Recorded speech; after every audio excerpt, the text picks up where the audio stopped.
She said, "I'm not going to your college reunion. Your ex will be there, and I don't trust you around her. I'd ended that relationship 8 years ago." I said, "I understand." Then I went alone, had an amazing time, and reconnected with old friends, including one who became my new girlfriend 3 months later. When my ex-girlfriend saw the photos. Original post.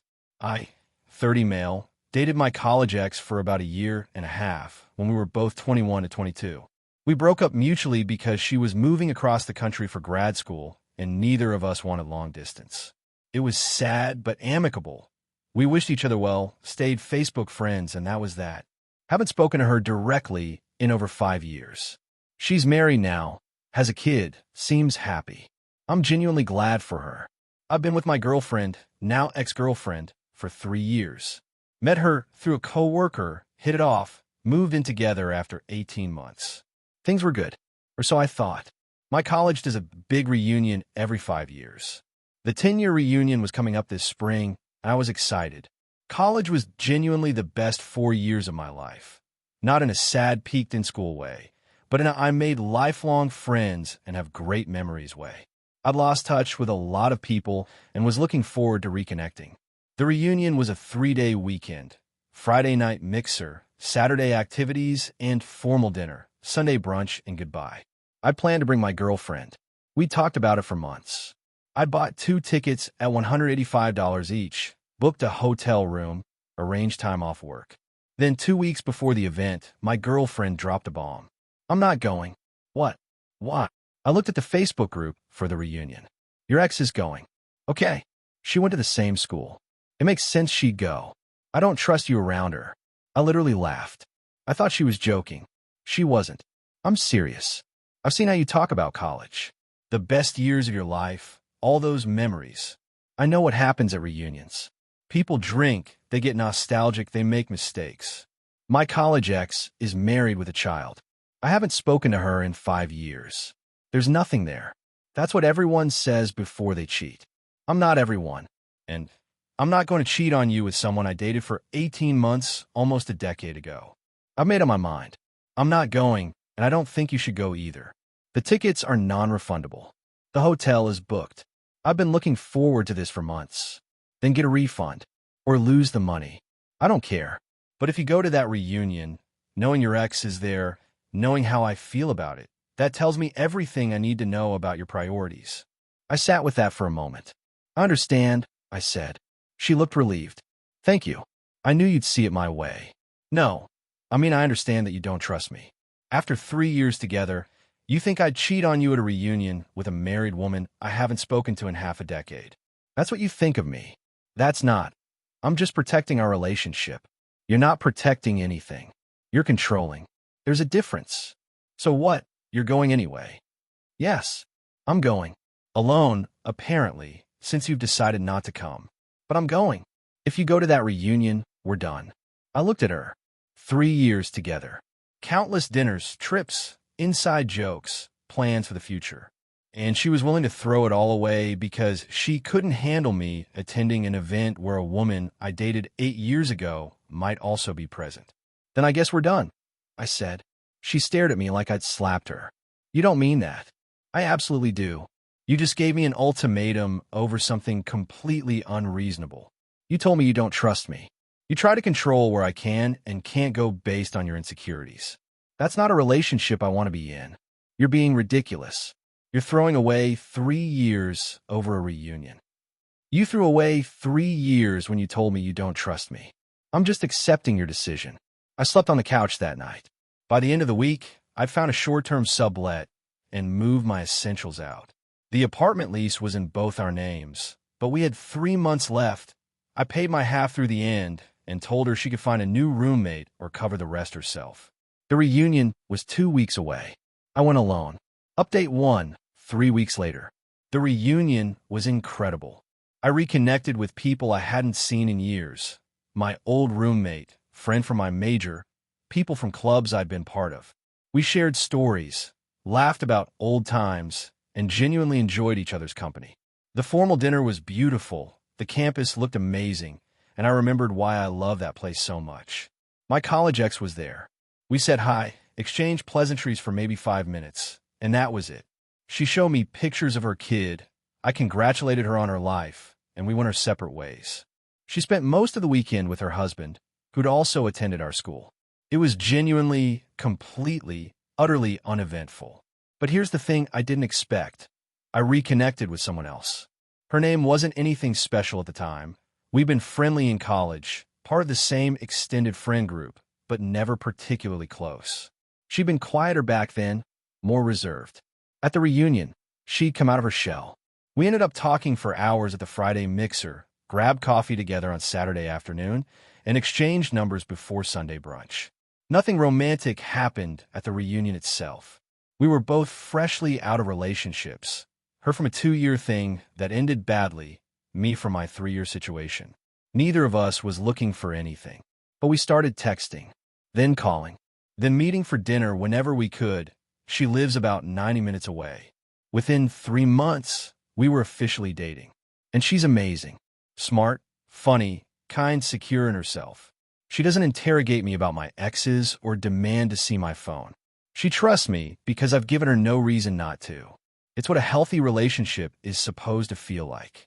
Meanwhile, my actual ex-girlfriend, the one from the ultimatum, had apparently been keeping tabs on me. She'd watch my social media throughout the reunion, seeing photos of me having fun, reconnecting with friends, looking genuinely happy. She'd sent a few passive-aggressive texts that I'd ignored. Looks like you're having a great time without me. I see you found time for your ex, but couldn't make things work with me. I hope you're happy with your choice. I didn't respond to any of them. But when photos of me and my new girlfriend started appearing, tag posts, share moments, the normal stuff people post when they're dating, things escalated. She messaged me directly. Are you seriously dating someone new already? It's been 3 months. I replied, I'm not sure why this is your concern. Because we were together for 3 years, and you just moved on like it was nothing. You gave me an ultimatum and accused me of being untrustworthy. I accepted your terms. You're the one who ended things. I didn't end things. You chose a stupid reunion over me. I chose self-respect over being controlled. And I'd make the same choice again. She didn't respond. But she also didn't go away. Update 2, 6 weeks later. After that exchange, I thought maybe things would settle down. We'd said our piece. We'd moved on. Done. Nope. About 2 weeks after that conversation, I started getting messages from mutual friends. Hey, just wanted to check in. Heard some stuff about you and your ex. You doing okay?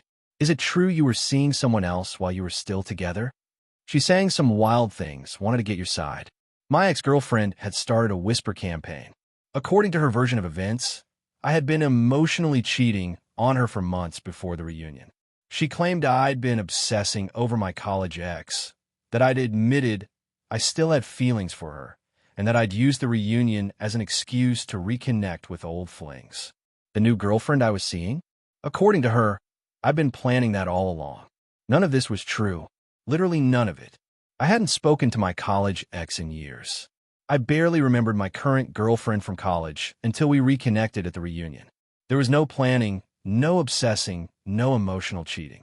But my ex was telling anyone who'd listen. I handled it the same way I'd handled the initial breakup.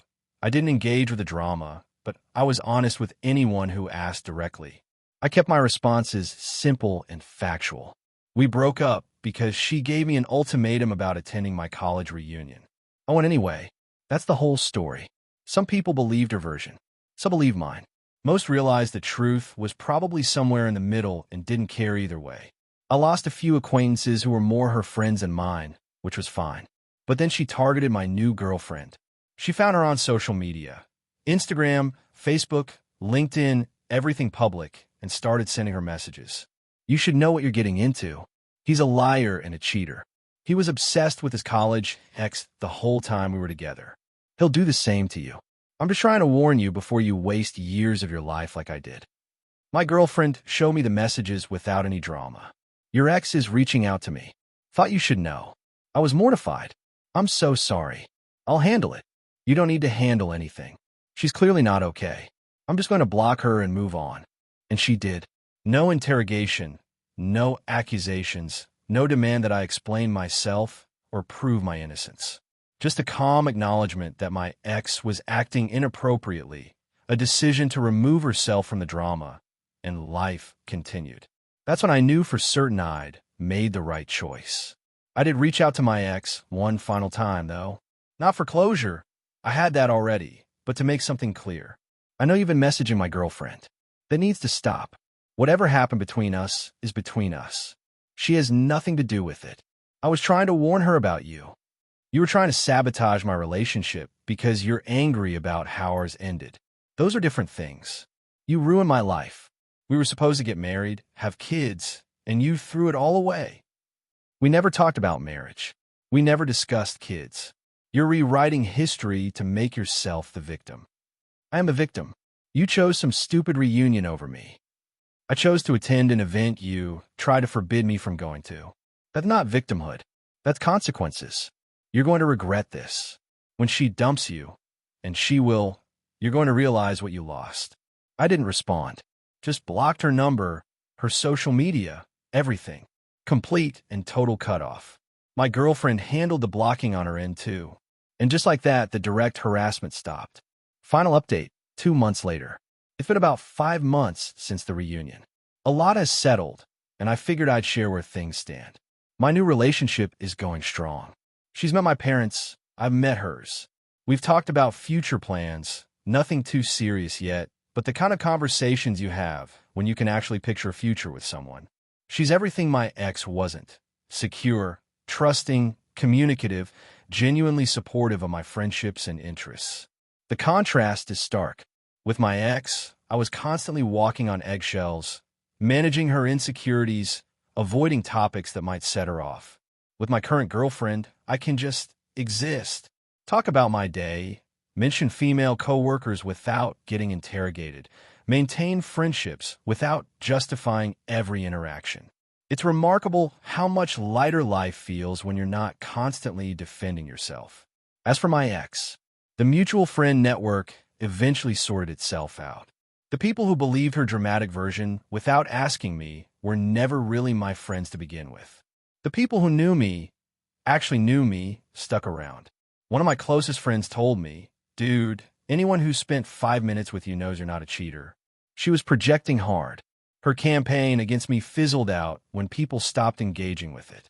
Without an audience, the drama lost its fuel.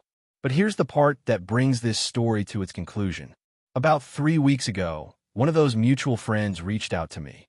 "Hey, thought you might want to know. Your ex just announced she's in a new relationship. Guy she met at some work conference. They've been together like 6 weeks, and she's already posting about how she finally found someone who prioritizes her." I didn't feel anything in particular. Good for her, honestly. Maybe this guy will give her whatever she was looking for. But then the friend added, "She's also been telling people that you couldn't handle a real relationship, and that's why things ended. That you weren't ready for commitment, and she's better off now." I laughed. Actually laughed out loud. This woman had demanded I skip my college reunion because she was jealous of an ex I hadn't spoken to in 5 years. She'd issued an ultimatum and been shocked when I called her bluff. She'd spent months trying to sabotage my new relationship through harassment and lies. And now she was rewriting history to paint herself as the one who was too good for me. Some people never change. They just find new audiences.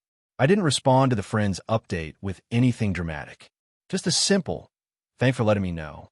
I hope she finds what she's looking for." And I meant it. Not in a petty way, but genuinely. Living well isn't about spite.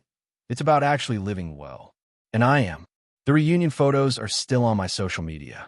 Me with old friends, me at the formal dinner, me genuinely happy for the first time in a while.